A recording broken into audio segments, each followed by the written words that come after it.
कि यहाँ के डॉक्टर साहब जो आने वाले एमएलए हैं इनको दावत देता हूँ कि हमें सेटिस्फाई कीजिए कि आप एमएलए बनने के बाद आप हमारे साथ क्या सुनाएं। जिंदाबाद जिंदाबाद जिंदाबाद डॉक्टर साहब जिंदाबाद।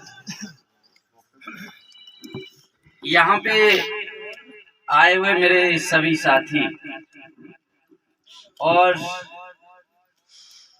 हमारे जितने भी ओहदेदारान हैं, वो चाहे इंडियन नेशनल कांग्रेस से हैं और फिर नेशनल कॉन्फ्रेंस से हैं, और ये जितने भी हमारे शामची के नौजवान और बुजुर्ग, मैं सबको अपनी आदाब सलाम प्रणाम पेश करता हूँ। मैं आप लोगों को सुन रहा हूँ और ये शामची के मेरे साथी, एक नौजवान साथी के जो जज्बात हैं, मैं आपके जज्बातों की कदर करता हूँ। और मैं आप लोगों को एक चीज बताऊं कि आज मेरा यहाँ होना, आप लोगों के बीच, आप लोगों के मेरे बीच आना, ये वही नितायज हैं जो आप भुगत रहे हैं, जो आप झेल रहे हैं, जो जुल्म और सितम आपने पिछले 10 सालों से सहा, मैं भी वही सहा के फाइनली आज आपके बीच आया हूं। इसलिए मुझे लगता है कि शामची की जो समस्याएं और आप लोगों की जो समस्याएं हैं वो मेरी अपनी समस्याएं हैं। मैं भी उसी दुख से जूझ रहा हूं जिससे आप, मेरे भी वही दुख हैं जो आपके दुख हैं। क्योंकि इस वक्त हम जो लड़ाई लड़ रहे हैं, वो लड़ाई एक सोच की लड़ाई है, वो लड़ाई एक विचारधारा की लड़ाई है। एक तरफ कुछ लोग हैं जो सिर्फ तोड़ने में यकीन रखते हैं, नफरत में यकीन रखते हैं, इंतकाम में यकीन रखते हैं, इंतशार में यकीन रखते हैं, और दूसरी तरफ लोग हैं जो जोड़ने में यकीन रखते हैं, जो मोहब्बत में यकीन रखते हैं, जो माफी में यकीन रखते हैं, इंतकाम में नहीं रखते। ये इन दो सोचों की लड़ाई है। और इस लड़ाई में मेरे आने का मकसद ये है कि जब कभी भी किसी मुल्क में या किसी जगह पे ऐसे हालात बन जाएं, तो किसी न किसी को आगे आना पड़ता है वो लड़ाई लड़ने के लिए।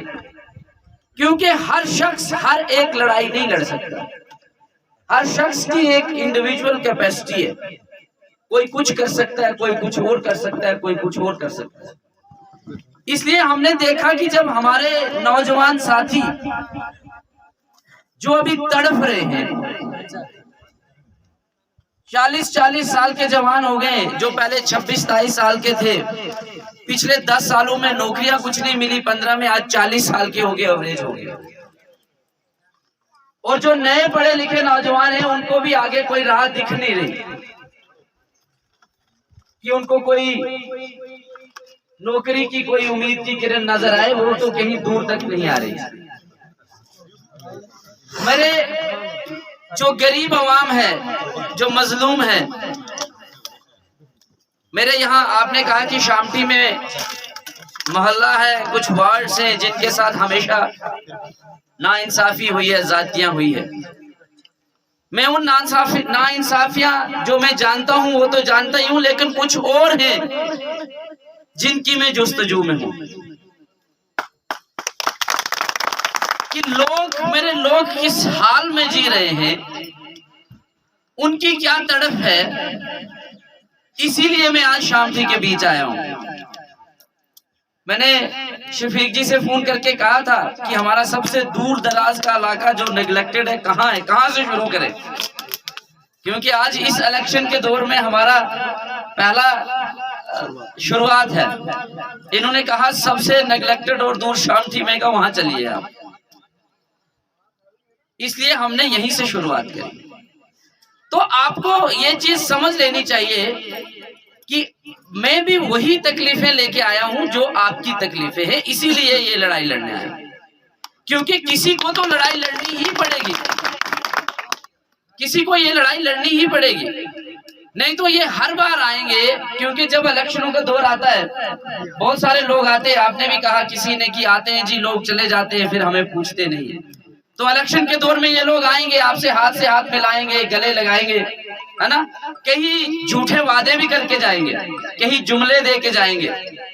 जैसे पिछले इलेक्शंस में दिया था 15 लाख हर खाते में आएगा, किसी के खाते में आया नहीं। साल में 2 करोड़ नौकरी, साल में 2 करोड़ नौकरी किसी को मिली? झूठे जुमले। और मैं आपको एक चीज बताऊं, आजकल एक नया ट्रेंड शुरू किया है इन्होंने, हमारे उस तरफ पार वाले इलाके में टनल्स बन रहे हैं ना, वहाँ रोड हाईवेज, नया जुमला है आने वाले समय में 30,000 नौजवान को टनल में लगा रहे हैं ये अभी। और मैं आपको एक चीज बताऊं, आपको जानकारी होगी कि जो हमारा खैनी वाला टनल बना, उसमें हमारी जमीनें, हमारे उस सीना चीर के वो निकला, एक नौजवान भी इन्होंने हमारा वहां नहीं लगाया, एक नौजवान भी नहीं।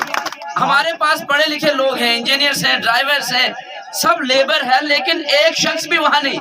लेकिन इस वक्त इलेक्शन आया, 30,000 नौकरियां टनल में, एक ये लागे की बड़ी मजेदार बात है। और भी बड़ी सारी चीजें ये आजकल कर रहे हैं। आजकल खतरा भी बढ़ रहा है इनको, वीडीजीज भी बना रहे हैं, कुछ बना रहे हैं, चल रही हैं ऐसी कहानियां। सब चीजें इलेक्शन के दिनों इनको याद आती है। इलेक्शन खत्म, सब कुछ खत्म।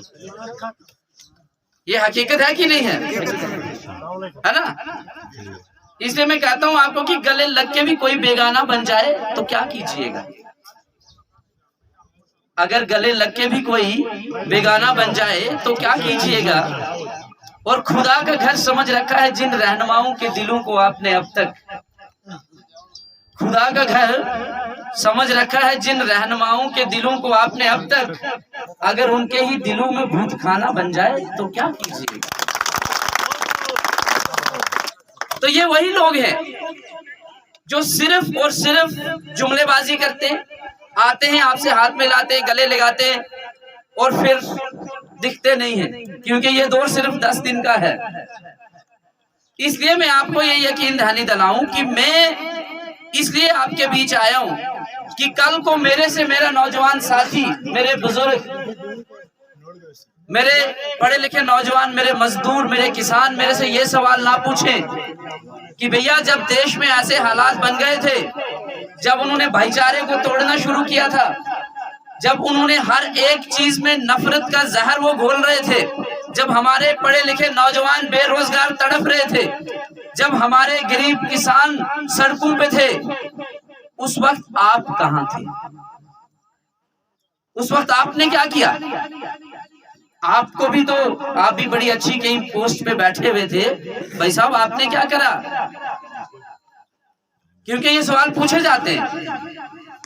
अल्लाह ने तंदुरुस्ती बख्शी तो आपको 50-60 साल बाद फिर रिटायर आके घर ही आना होता है, तो उस वक्त क्या जवाबदेही होगी आपके पास? क्या बोलोगे अपने लोगों को?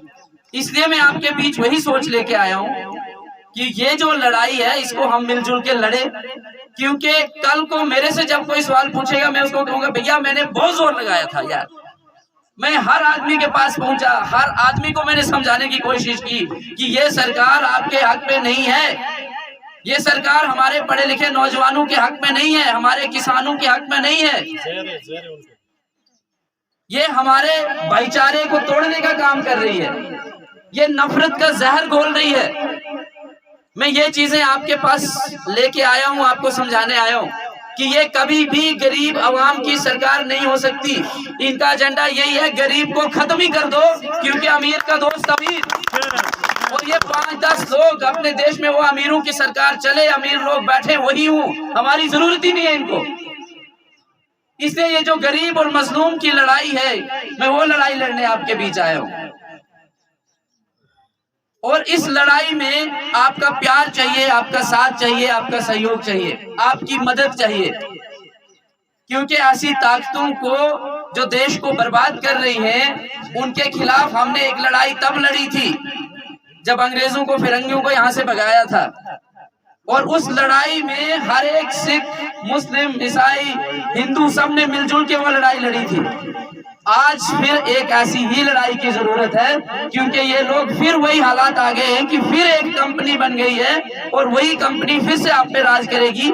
इसलिए आज हम लोगों को ये वक्त की नजाकत को समझते हुए सब लोगों को एकजुट होना है, एक और लड़ाई लड़नी है और इस सरकार को हमने यहाँ से भगाना है। तो मैं इन्हीं बातों से, टाइम बहुत कम है, आपसे रुखसत चाहता हूँ। अगर किसी को कोई मेरी बात बुरी लगी हो उस